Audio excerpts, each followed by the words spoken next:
Dicas para a Medicina de Performance, com o Dr. Vital Fernandes Araújo. Ele é médico e se formou pela Universidade Federal da Bahia. Ele é pós-graduado em Psiquiatria e Medicina Ortomolecular. Atualmente atua como mentor de médicos e grandes empresários através de sua metodologia que denominou Integração Neuroemocional. Seja muito bem-vindo, Dr. Vital. Boa tarde. Eu vou falar hoje, aqui durante 25 minutos, sobre... eu acho que tá... Tá tremendo esse daqui. Ah, tá. Top. Eu vou falar hoje sobre os caminhos que a medicina está trilhando, que ainda estão muito fora do radar da medicina tradicional, tá? São caminhos que eu vejo alunos meus médicos bombando em suas carreiras, com conhecimentos que não são falados na faculdade de medicina. Cada vez mais empresários procuram uma medicina diferente do que a gente vê no mercado. E o meu papel aqui hoje é mostrar quais são os caminhos de uma medicina diferente. Por qual motivo? Porque a faculdade de medicina, ela prepara muito os médicos para tratarem doenças, certo? Para fazer diagnósticos e para prescrever medicações a partir de fluxogramas, aprendido nos congressos médicos, nos livros. Só que hoje existe uma mudança, principalmente no perfil de muitos pacientes, tá? E os pacientes já não estão mais atrás da cura das doenças. Os médicos que ainda não entenderam isso e brigam contra esse movimento estão sendo atropelados no mercado. Eu não posso dizer quanto à questão ética disso, porque ética médica é uma questão delicada, é uma questão muito... Existem nuances da ética médica que algumas pessoas, a medicina mais tradicional, considera errado alguns tipos de prática, só que hoje, com o avanço da ciência e o número gigante de estudos científicos mostrando benefício para a saúde de substâncias antes usadas só para tratamentos de doenças, tem atraído um mercado gigante de pessoas que querem otimizar a sua performance. Então, existe um termo muito conhecido, que é o termo biohacking, que eu não acho o termo o melhor dos termos, eu não gosto desse nome de hackear a saúde, eu não gosto disso. Parece que é muito fácil, né? Parece que você vai botar um chip na sua cabeça e vai ficar mega inteligente. Mas eu posso dizer que o futuro da medicina está no uso de substâncias para otimização de saúde, otimização de performance, otimização de resultados. E aí a gente entra em coisas muito novas, como, por exemplo, o uso dos psicodélicos. Vocês conhecem os psicodélicos? Quem não conhece, eu vou falar das principais substâncias psicodélicas que cada vez mais atraem pessoas. Com vasta literatura científica, muitos médicos desconhecem, aliás, os médicos metem o pau e não sabem do que estão falando muitas vezes, porque não estudam a ciência por trás de substâncias como o DMT, que é a dimetiltriptamina, que é muito difundida hoje através das sessões de ayahuasca. Alguém aqui não conhece a ayahuasca? A ayahuasca é um chá vindo principalmente dos índios, um chá que tem como princípio ativo o DMT, que é a dimetiltriptamina, que é uma substância alucinógena, muito utilizada para tratamento de doenças, para tratamento de vícios, para expansão espiritual e para aumentar resultados no campo emocional. Pessoas que resolvem muitas questões emocionais a partir do uso do DMT, a partir do uso do LSD, a partir do uso da psilocibina, que é o cogumelo, né? E principalmente outra substância que cada vez mais vem sendo estudada é a ketamina, que era muito utilizada antes como anestésico e que me assusta também a ketamina. Falei com o Fabiano que de tudo que eu venho estudando, é a única coisa que eu nunca utilizei em mim. Todas as outras eu utilizo em mim de forma muito tranquila, certo? É bizarro falar isso, né? Mas eu taco foda-se. E eu vou dizer que são substâncias que estão revolucionando a psiquiatria. É um movimento que não tem como parar, porque os pacientes, eles querem saber mais disso.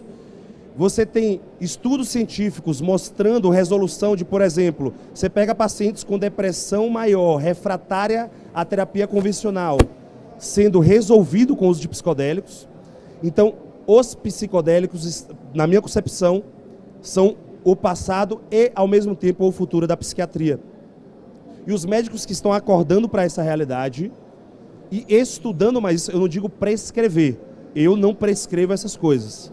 Eu estudo essas coisas, eu ensino essas coisas. Eu sou professor, eu sou educador, eu sou médico, eu posso falar sobre isso, não tenho problema nenhum em falar sobre isso.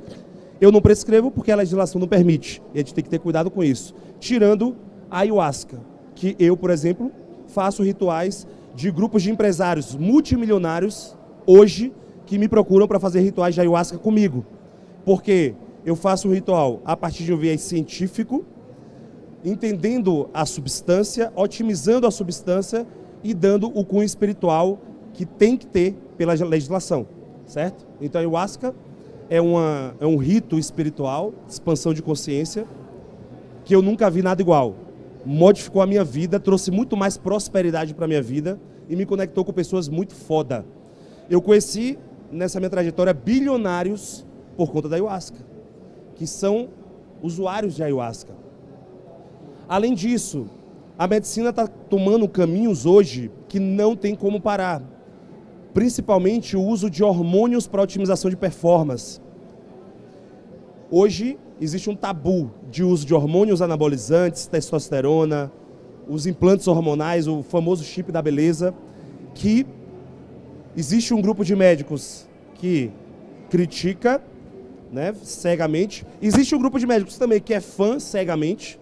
Mas existem hoje formas de você estudar os implantes hormonais, o uso de hormônios para otimização de performance de forma segura, de forma mais baseada em evidências, com acompanhamento de perto e com resultados maravilhosos. Então a medicina hoje está traçando caminhos que os médicos ainda não perceberam. E aqueles médicos que percebem isso, ou aqueles profissionais que percebem isso, estão nadando de braçada em meio a um mercado que é um oceano azul. Que eu vejo hoje alunos meus recém-formados que entram no estudo de tudo isso, ajudam muitos pacientes e estão prosperando muito. Os pacientes pagam caro por isso. As pessoas precisam de profissionais sérios que saibam como conduzi-las no caminho da saúde e não só no tratamento de doenças. É isso que eu vejo todos os dias na minha prática. Então, o uso de psicodélicos, o uso de terapias hormonais e o uso de suplementação, principalmente suplementação injetável, que também é outro tabu na medicina, né? São caminhos que os pacientes cada vez buscam mais. Soroterapia, terapias injetáveis, que existe também, como tudo na vida, existem pessoas que são muito críticas, existem pessoas que são cegamente a favor, como se isso fosse tudo a melhor coisa do mundo, mas existe uma forma de você trabalhar com isso de forma científica, de forma a você otimizar a sua saúde, reduzir a sua inflamação, coisa que vocês já viram aqui nesse palco, reduzir a inflamação corporal, otimizar a saúde, melhorar neurotransmissores, melhorar o seu sono e melhorar a sua performance. Porque hoje existe um campo da saúde que é um campo que visa resultados.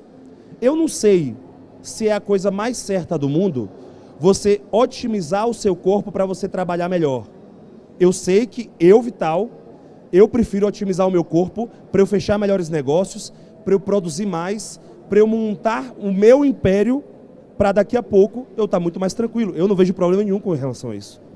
E muitas pessoas estão trilhando esse caminho. Só que às vezes não sabem a quem buscar, às vezes procuram em fóruns, em amigos que usam várias substâncias de forma irresponsável, porque elas não têm uma condução de alguém que ela confie, que mostre a ela os riscos, porque tudo na medicina tem riscos e benefícios, e acabam fazendo besteira. Só que existe hoje, eu inclusive vejo que o Brasil é um dos países mais avançados de médicos e profissionais da saúde no geral, que acordaram para essa realidade de otimização da saúde, do famoso biohacking, de você otimizar a sua alimentação, otimizar o seu sono, otimizar o seu estudo, a forma como você aprende, a forma como você utiliza substâncias para melhorar o seu desenrolar durante o dia, de forma responsável, com acompanhamento de perto, fazendo exames e mensurando indicadores importantes, e eu só vejo benefícios com relação a isso. Os riscos existem, claro, só que quando você consegue mapear, acompanhar, e hoje existem exames muito avançados para você ter um diagnóstico melhor da sua saúde, aí você consegue andar numa linha de performance, de funcionamento biológico, que não tem como você vai funcionar melhor do que o seu concorrente. E é isso que o mercado precisa. O mercado precisa de pessoas que entreguem mais, que deem mais resultados. É esse tipo de pessoa que prospera. Por isso que hoje, basicamente, como eu falo, eu não tenho uma agenda aberta hoje. Hoje, basicamente, eu atendo empresários, que são meus mentorados em business e em saúde. Porque eles confiam em mim. E existe um mercado hoje totalmente aberto para esse tipo de prática. Há pessoas que querem estudar como você otimizar o seu corpo, sem tabus e com muita base científica, porque a ciência não para de crescer. Se você pesquisa, por exemplo, a ciência atrás do LSD, você vai ver que nunca estivemos produzindo tanto material científico de estudos de LSD. Eu só não sei quando vai liberar isso, fora do uso de universidades, porque hoje o LSD é utilizado nas universidades. E é uma medicação que está revolucionando muitas questões psicológicas. E as pessoas estão desesperadas por isso. Eu nunca vi tanto uso de Venvance na minha vida. Venvance, Ritalina, Concerta, as pessoas estão cegamente viciadas em Venvance. Eu conheço pessoas que não conseguem acordar e trabalhar sem tomar um Venvance antes. Isso é um absurdo na minha cabeça. Por quê? Porque o Venvance é uma medicação. Toda medicação tem o seu uso e seus riscos. E as pessoas estão minimizando muito riscos de medicações como o Venvance.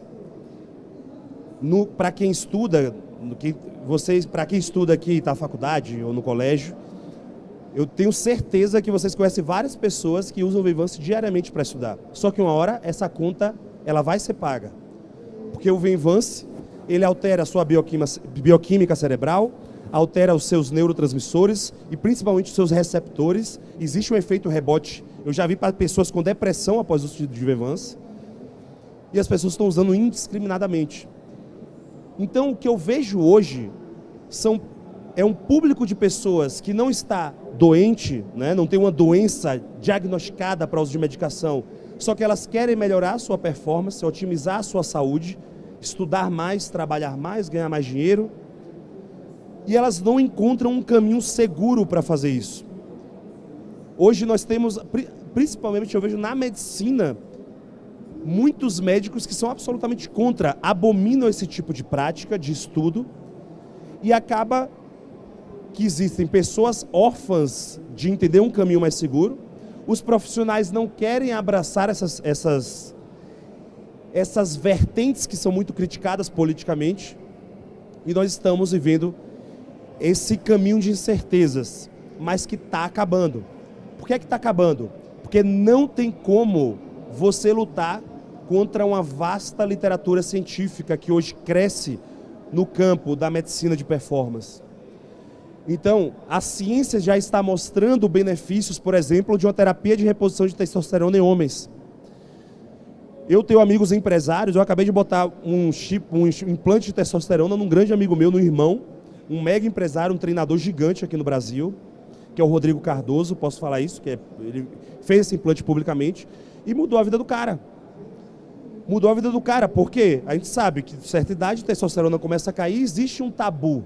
Porque as pessoas acreditam que, por exemplo, que é natural um homem envelhecer e a testosterona cair.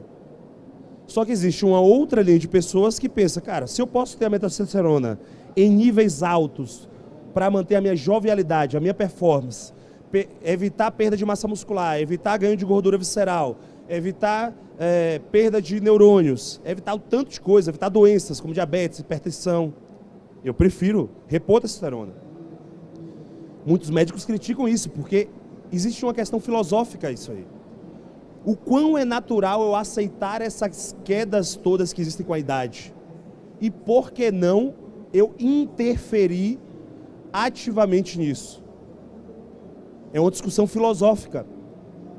Só que as pessoas não querem mais estar na mão da decisão dos médicos. Eu falo isso para os meus alunos médicos, que acham que o conhecimento está somente com eles e eles vão definir o que o paciente quer. Não é.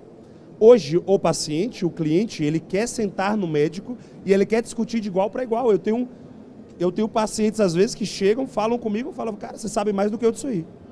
Porque o cara estuda. Porque qualquer pessoa que saiba, que tenha uma noção de estudo científico, sabe entrar no PubMed, que é a maior biblioteca virtual de artigos científicos do mundo, americana, e sabe procurar. Você pode ir lá fazer uma revisão de literatura e você pode saber mais do que eu sobre qualquer tema. Porque eu te garanto que eu não estudei 0,1% de todos os artigos que tem lá. Então os pacientes hoje estudam ativamente. Eles sabem o que querem, eles sabem como querem conduzir a sua própria saúde. E eu não sei ao certo quem é que está certo nessa jogada. Por que que um paciente meu, sei lá, por exemplo, um bodybuilder, que quer manter os níveis de testosterona dele suprafisiológicos lá em 3.000, ou mais, até 5, 6, 7, o exame nem acusa mais, de tão alto que é. Eu não farei isso comigo, eu não acho saudável. Mas por que eu que tenho que definir como o cara quer conduzir a saúde dele? O corpo dele? Porque muitos caras encontram no bodybuilding uma solução para vários problemas da vida. E ele encontra naquela performance, porque o bodybuilder, né, o fisiculturista, né, que é aqueles caras bem musculosos que competem e tal, aquilo ali é como se fosse a Fórmula 1 da performance física, né? Então é um carro, um corpo totalmente estressado para um esporte. E muitas pessoas criticam um fisiculturista. Eu, por exemplo, eu não atendo fisiculturista. Eu escolhi na minha vida não atender esse tipo de paciente, a não ser para ajudar em outras coisas. Porque eu sei que tem um risco. Existe um risco e eu não quero ser o médico que estou prescrevendo isso. Mas não sou eu que vou julgar o que o cara está fazendo, porque o cara quer performar dessa maneira. Então, as pessoas precisam entender, e os profissionais de saúde precisam evoluir a sua visão para entender que as pessoas hoje são adultas o suficiente para definirem como elas querem engajar o seu corpo e o seu organismo, como elas querem hackear a sua biologia. Eu tenho amigos empresários que eles não estão muito preocupados em estimular muito o organismo a curto prazo e perder um pouquinho de saúde, mas ele quer produzir, ele quer montar uma empresa, ele quer trabalhar mais, ele quer dormir 4 horas por dia durante um tempo. Não sou eu que vou dizer para ele não fazer isso. Agora, o que eu posso é ajudar essa pessoa a fazer isso de forma mais saudável. Eu tenho como otimizar a saúde dessa pessoa para ela fazer isso. Eu não oriento ninguém a fazer isso. Mas não sou eu que vou dizer para ele não fazer. Eu vou falar, o que eu tenho que fazer é mostrar os riscos, mostrar os benefícios, e ele vai tomar decisão. Porque se ele não fizer com a minha ajuda, ele vai fazer com a ajuda de qualquer outra pessoa. 5 minutos. Beleza. Então, a medicina está mudando. A medicina de performance está mudando. A gente não via falar isso antigamente, porque a medicina é algo muito voltada para tratamento de doenças. Eu sei porque eu fiz uma faculdade de medicina, a primeira faculdade de medicina do Brasil, a UFBA, uma das melhores do país, e eu digo para você, eu só aprendi a tratar doença. Eu não aprendi o que era ser médico, não aprendi nada, nem o que era ser médico eu aprendi. Fui aprender depois o que era você ganhar dinheiro, o que era você prosperar, o que era você declarar um imposto de renda. E eu não aprendi o que era você otimizar a saúde de uma pessoa dentro da faculdade, uma das melhores do país. Nem nas residências a gente aprende isso muitas vezes. Só que existe uma demanda. E a gente precisa estudar por si só. Nós precisamos ser autodidata nesse caminho para escolher como nós queremos conduzir a nossa vida. Da mesma forma que você conduz a sua vida profissional, você escolhe um trabalho, e hoje as pessoas estão escolhendo o corpo que você quer ter, estão escolhendo como você quer que seu cérebro funcione, estão escolhendo que tipo de substâncias você quer experimentar terapeuticamente, para você, lá no final da sua vida, você ter uma vida mais longeva, mais próspera. Isso está acontecendo neste momento. As pessoas que acordaram para essa realidade, os profissionais de saúde que estão pegando esse nicho, as empresas que estão fazendo produtos para esse tipo de pessoa, estão explodindo. As empresas de tecnologia que estão fazendo soluções em tecnologia para este tipo de público, eu vejo esse nicho prosperar cada vez mais. E não tem mais como parar esse movimento. Porque o conhecimento saiu da universidade, o conhecimento saiu da mão dos médicos e profissionais de saúde, e o conhecimento hoje está na mão do paciente, na mão de pessoas comuns que estudam hoje como direcionar a sua saúde. E elas procuram profissionais que vão ajudar ela a direcionar aquilo. Perguntas? Pronto. Perguntas? Ok, vamos lá, Vital. Fala, máquina. Bom, vou dar um exemplo de um estudo de caso que eu recebi. A pessoa com depressão, transtorno depressivo maior, ou seja, não tem jeito. E sabemos da relação com a baixa produção de serotonina. Ok. E a pessoa vai lá e compra um suplemento na internet de triptofano. E aí ele tem uma síndrome serotoninérgica. Outro exemplo também que eu posso dar foi na Segunda Guerra Mundial, em que a Alemanha nazista tinha menos soldados do que a França e simplesmente ganhou da França porque eles tomaram um remedinho que é o LSD, né? E pronto. E depois tiveram vários casos de vício desses soldados depois, e até pelas consequências pós-guerra, depressão, tu vai tomar esse tipo de medicamento. Então, até onde vai a responsabilidade, principalmente na suplementação, já que existem vários suplementos que, se você tomar, você pode ter um excesso. Então, isso é liberado. Qualquer um vai lá e compra o suplemento. E as consequências disso? E aonde está a responsabilidade do médico e aonde deveria estar para que ele possa prescrever também a suplementação de forma obrigatória e não a pessoa comprar a suplementação? Excelente pergunta. Vou lhe dizer duas coisas. Primeiro, do triptofano e de vários outros suplementos hoje, até como a gente tem várias hipervitaminoses hoje, né? Que as pessoas estão tomando vitamina como se fosse, né? Então tem várias hipervitaminoses. O que acontece é que é justamente esse gap. Não tem médicos que querem abordar esse tipo de paciente e os pacientes não têm a quem procurar ou não querem pagar por isso e acabam fazendo besteira. Por isso que eu digo, hoje existem profissionais hoje que resolvem esse tipo de questão. São profissionais que vão atender um paciente, que não vão atuar sozinhos, porque tem muito médico que acha que tem que, não, vou atuar sozinho, que a medicina, sei lá, ortomolecular mesmo. Tava uma febre uma época que o cara queria resolver tudo sozinho. E não existe isso. Hoje tem médicos que atendem de forma multidisciplinar. Então, uma depressão maior tem que ter um bom psiquiatra, inclusive, auxiliando pode ser o próprio psiquiatra, o cara que vai suplementar, ou ele tem um outro médico que trabalha mais nessa parte de performance, biohacking e tudo mais, e que vão juntos discutir os pacientes. Isso resolve as questões. Uma equipe multidisciplinar trabalhando em cima de um paciente. Bons médicos trabalham assim. Eles têm um rol de pessoas para pegar um caso, aí já é uma patologia, e você fazer uma terapia maior, uma terapia mais completa, mais complexa. E o lance do LSD, essa foi uma pergunta que eu me fiz demais, sobre o vício dessas substâncias. E vou dizer para você o seguinte, quanto mais eu estudo hoje, eu comecei a ver que existe um componente, eu não vou dizer que isso é cientificamente comprovado, mas é uma teoria que eu vou dizer aqui. Um dos componentes mais importantes para o vício não é a substância em si, é a relação emocional com a substância. Existem até estudos de injeção acidental de drogas em altas doses em pessoas bem emocionalmente, tipo heroína, com zero vício. Só que você tem pessoas viciadas em substâncias mais tranquilas, como maconha, por exemplo, entende? E vício em pornografia, vício em celular, vício em séries, vício em 1 bilhão de coisas que a gente tem hoje, vários vícios e, enfim, por questões até culturais. Então, eu vejo hoje, por isso que eu digo, eu não prescrevo substância como psicodélicos para ninguém, a não ser os rituais de ayahuasca, que para fazer comigo, eu entendo a vida de cada um. Essa é uma doação minha, é minha vida espiritual. Então, eu faço uma anamnese um por um e eu aceito só quem está rígido e preparado para aquilo. Se tiver qualquer tipo de patologia, eu não aceito, porque pode ter uma relação defeituosa e não é o meu papel ajudar nisso, é o papel de outras pessoas, outros grupos e tudo mais, mas não é o meu.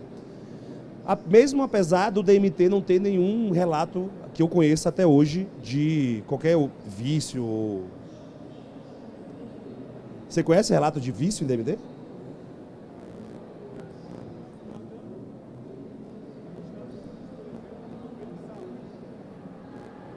Eu escrevi sobre isso agora há pouco tempo. Eu até te mandei, se eu não me engano. Das pessoas nos Estados Unidos, nos parques americanos, na Índia também, lambendo sapo. Sim, o cambô. Do DMT. Sim, o cambô, principalmente. E tem casos de morte. Tem. Mas pela quantidade em si. Tem, mas o veneno do sapo, você está falando do cambô. Isso. O veneno do sapo é outra parada. Inclusive, tem muito pouco estudo científico sobre o cambô.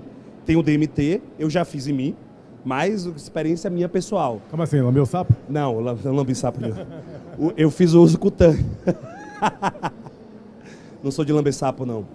O cambô, você fura a pele e passa uma pasta com o veneno do sapo. Sim. Que é o sapo da Amazônia. E aí você tem ali uma catarse e tudo mais. Eu já procurei estudar isso, não tem muitos artigos científicos. Por isso que hoje, cientificamente, o DMT, para mim, o melhor uso é pela ayahuasca. Mas tem muito caso de ataque de pânico depois. Tem, por isso que eu, por exemplo, eu seleciono as pessoas. Entendeu? Eu acho que tem que ter uma seleção. Se uma pessoa tiver um distúrbio psíquico, eu acho que tem que fazer em universidade. Tratamento em universidade, com equipe multidisciplinar e em estudo científico. Aí eu não curto o uso para essas pessoas. Entendeu? Valeu. Eu curto o DMT como uma expansão espiritual, uma religião. Infelizmente, colega, nosso tempo acabou. Foi ocupado todo o tempo de perguntas. Então, eu vou encerrar por aqui essa palestra, mas... Se alguém tiver alguma dúvida, pode me chamar que eu troco uma ideia comigo. Aí eu tiro a dúvida, essa aqui é a aula do quadro. Muito obrigada, doutor.